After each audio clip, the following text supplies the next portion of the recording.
Accidents will happen by the one and only Elvis Costello on 3MDR 97.1 FM. Joining us on the telephone this morning we have Victor Strangers, who is no stranger to Elvis Costello, in fact a huge fan. Thanks for joining us on the program this morning, Victor. Good morning, Peej, and good morning to all the listeners at 3MDR. It's nice to have your company, and we're chatting just before hitting the on button how chirpy you sound for a musician at such an hour of the morning. I appreciate that it's not necessarily a muso-friendly time, but here you are, bright and bubbly, bright-eyed and bushy-tailed, as we might say. Oh, yeah, I didn't really have much sleep last night. I think I had about an hour and a half sleep. I also run a record label, and we've got a project we're working on at the moment, which is quite big, so... You're just trying to get emails out and organise things like that. So, it's show business, busyness. Well, that's a good thing to be in when it comes to creative industries. It's good to be busy. It is, yes. Yeah, terrific. Now, you're joining us on the show this morning because there's a gig coming up at one of our favourite local venues and supporters of Community Radio 3MDR, Sooki Lounge in Belgrave. And this Sunday, you're getting together with a few musician friends and you're going to be dedicating a program or a couple of sets to Elvis Costello. Yeah, that's correct. So the doors open at 4:00 at Sooki Lounge in Belgrave, and we're on at about 5:00, and we're going to run two sets, and it finishes up by 7:00, so people can get home in time to, paint their nails or cut their toenails or whatever they do with their nails. Or do other things with other parts of their body. I'm just kidding there. Yeah. So I'm feeling chirpy after hearing the Worm song there before, Pete. So, the Sunday show is going to be wonderful because what we do is we focus on the first 20 years of Elvis Costello, his first 20 years of making music. So we sort of go through all the hits pretty much of From My Aim Is True. There's songs like Allison, and there's like You're Watching the Detectives, Pump It Up. Yep. All right through to Every Day I Write the Book, Veronica, which he actually co-wrote with Paul McCartney. We do So Like Candy, which was another co-write with Paul McCartney. Oh, I didn't know those, yeah. I know the songs. I'm familiar. We were chatting off air, Victor, before we started, and it's sort of like I wasn't particularly au fait with Elvis Costello, and then you've just rattled off tunes and go, oh, yeah, I know that one, I know that one, I know that one. So he's quite prolific, and he's been out there for a long time. You're saying you're concentrating on the first 20 years. Can I just ask, if I may, how your love of Elvis Costello's music came about? Yeah, sure. Well, when I was 16, I was into just pop music of the day. I was a big fan of In Excess and Tears for Fears. I actually snuck into a Tears for Fears concert when I was 15. It was in Sports and Entertainment Centre, which you can't do these days. No. I know, yeah, right. Yeah, that's what we used to do back in the day. And, a friend of mine who's now passed away, the lead singer of a band called Drunk and Disorderly, they'd lost the drummer. And they said, would you like to play drums with us? And had a rehearsal. And it really opened up a wonderful world of music that I wasn't really aware of. Bands like The Clash, the Sunny Boys, which is a wonderful Australian band yes. in the early 80s. So we used to play The Church and things like that. And a punk band called Stiff Little Fingers from Ireland, who we used to dedicate a considerable amount of our set to. But we had this tune, Oliver's Army, which we played, and we did like a terrible 3-chord version of it, like a country laid-back version. But it really got me into his music, and I think I bought a Greatest Hits or something like that, and I was, playing in a punk band. It's about the energy and the spirit of it, and I think what really attracted me to Costello was the directness and the rhythmic elements of his music. But the fact that playing in a punk band, you only needed to play 3 or 4 chords, and I thought, well, I can do what these guys are doing. I'll get behind the guitar and get behind a microphone. So I started listening to Elvis, and he basically taught me how to play music in a way through osmosis or whatever it was like a guiding mentor. I bought his books, the Singing Dictionary, Volume 1 and Volume 2, which was, I still can't read sheet music, but I had the chords written on there, and I was trying to learn the chords, and just the fascination of trying to put because he is actually quite a complex musical person. Like, he wasn't a three-chord person. I thought, what have I got myself into? But it was like a puzzle trying to put it all together. So that was what was fascinating about it. And I found that by the end of it, once I'd sort of been working on it for a few years, of just in the background, it sort of just made me a better songwriter and just really kept my motivation up for music. And a few years ago, I got asked by a promoter that, oh, we'd love for you to do an Elvis Costello show, and I was really negative against it. I'm like, I'm not going to do covers. But as you get older, and I'm 53 now, and a friend of mine, I played an Elvis Costello, Songs of Elvis Costello show at Jimmy Horn in Richmond, which is a venue now closed down by a wonderful friend of mine, Anthea Palmer. And a friend goes, oh, it's a real indulgence coming to listen to this music. And I thought, yeah. And I felt I was resonating doing this show, and I thought, well, let's expand it so we can reach some bigger audiences and sort of have a bit of fun with it. And, that was the genesis of it. So it's just merely, just because it's purely an indulgence for a couple of hours, like, in a way, I get to be Elvis Costello on stage. I don't really imitate him or anything like that, but obviously the way that we play the music's very similar to Elvis Costello and the Attractions. And with my backing band, I've got Frank Scalzo on the drums, and he does backing vocals and plays the part of Pete Thomas on the drums from the Attractions. And Frank's actual background, he was drummer in a band called, quite an unknown band called the Secret Agents, but they later became Pseudo Echo back in the day. Oh, okay. I was going to say Secret Agents. Well, they were a secret. Yeah, that's right, exactly. Yeah. And his cousin was actually in that band, Pierre, and they're still friends and they see each other. They're related. So, and then I've got Mike Dupp, who's on keyboards, and he's a really great keyboard player, and he plays around Melbourne circuit in different bands. He's currently doing the Adele show.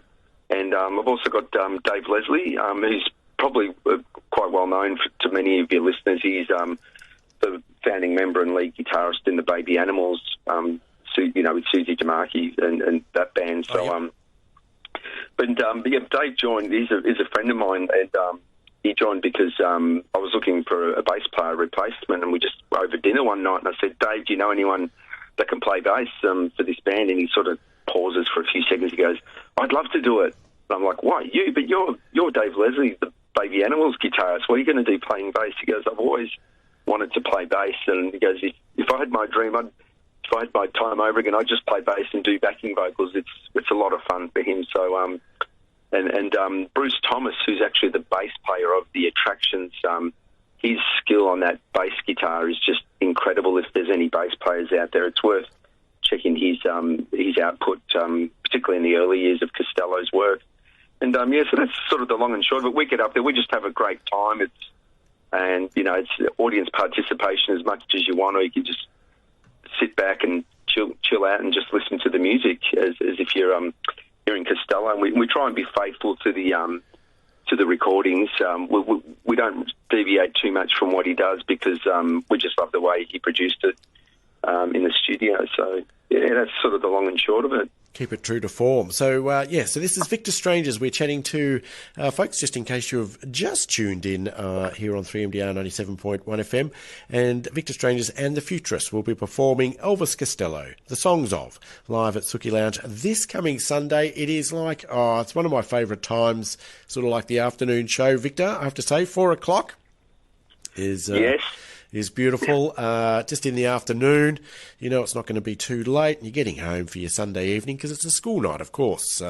We should, keep that in mind, and things like that. Tickets are available online, I'm guessing, Victor? Yes, they are. You can go to oztix.com.au and you just type in Victor Strangers, or you can just visit the Victor Strangers website, which is victorstranges.com. And just go to the show section and there'll be a link in there to buy tickets.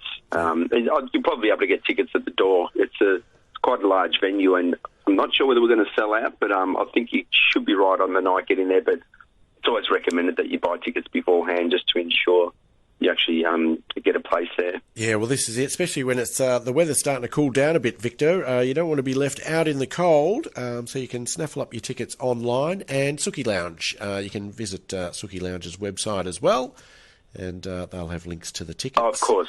Yes.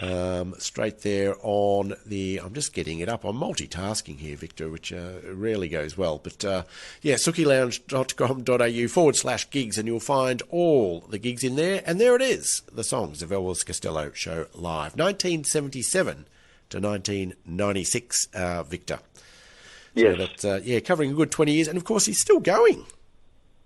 He is, yeah. He did some shows recently in Melbourne and Sydney, and which went down pretty well, I believe. I didn't get a chance to see it, but I've seen him that many times, but I was busy. I actually live out in the country, long story, but I live in Melbourne and near Bairnsdale. I've got a couple of properties that I'm fortunate to be able to go back and forward with the business. But I heard it was a great show. It was, it's like I saw Paul McCartney in 2017, and then he came out again another time, and you just pinch yourselves, thinking that we get a chance to see these greats while they're still playing live. So I've heard that Elvis might not be touring anymore, so maybe there's a gap in the marketplace that I might be able to fill, and we tend to stick to the music that people sort of would I resonate with his early material that he's probably remembered for most, although he's had a wonderful long career and he's still putting out some great music. But we this is the music of our youth, so we kind of tend to play those songs. And but he's still kicking on. He's doing well. Yeah, it's I guess touring such a hard gig, gigging around all the time, sort of thing, lugging around crazy hours and that sort of thing, and relentless travelling.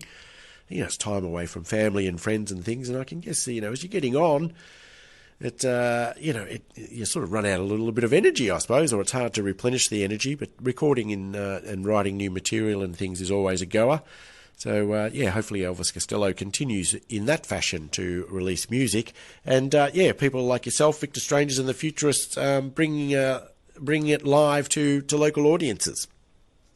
Yes, yeah, absolutely. And I think what people appreciate too, Peej, is the way that we do the music. We're really faithful to the reproduction of it. It's quite an intricate music. It doesn't appear that way when you hear it because it just sounds great.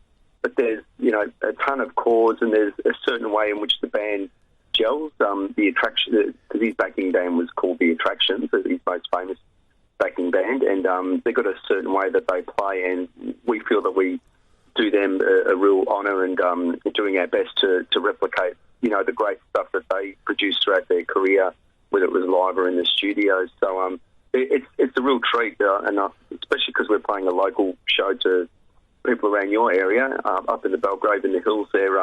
If you're not too far, get down there, because I think you won't want to miss this one.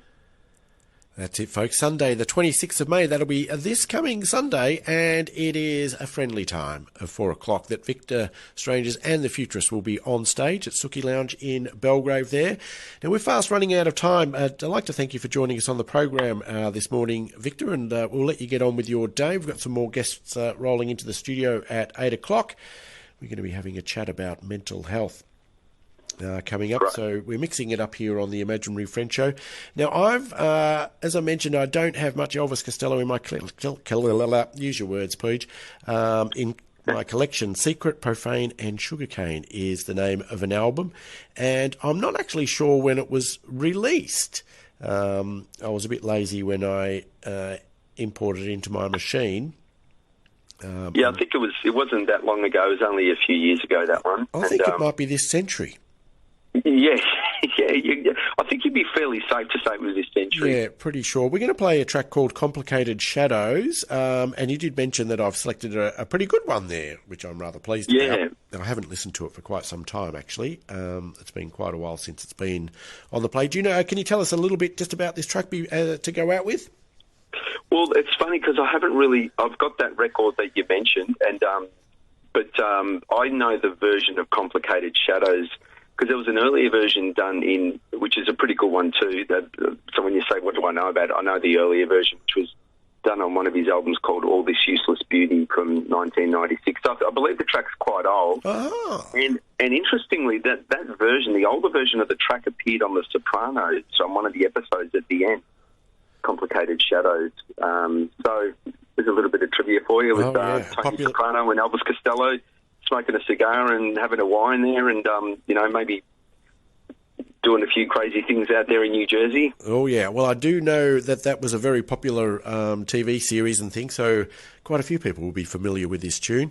Victor, we'd like to thank you for joining us on the program this morning, and we wish you all the very best for a wonderful afternoon, paying dedication to the Songs of Elvis Costello live at Sooki Lounge on Sunday, the 26th of May from 4 o'clock. SookiLounge.com.au/gigs is where you can find the information and get your tickets, or Victor Strangers on the internet as well and the socials, or perhaps just rock up at the door if you're just wandering around town. Catch some live music and keep live music alive. Here is Complicated Shadows by Elvis Costello from Secret, Profane and Sugarcane. And thanks again, Victor, and have a great week, mate. You too. Thanks, Peej, and thanks to your listeners for everything. Have a great day. Great day. Yeah, cheers, mate. Thank you. Ciao. Well, you know your time has come.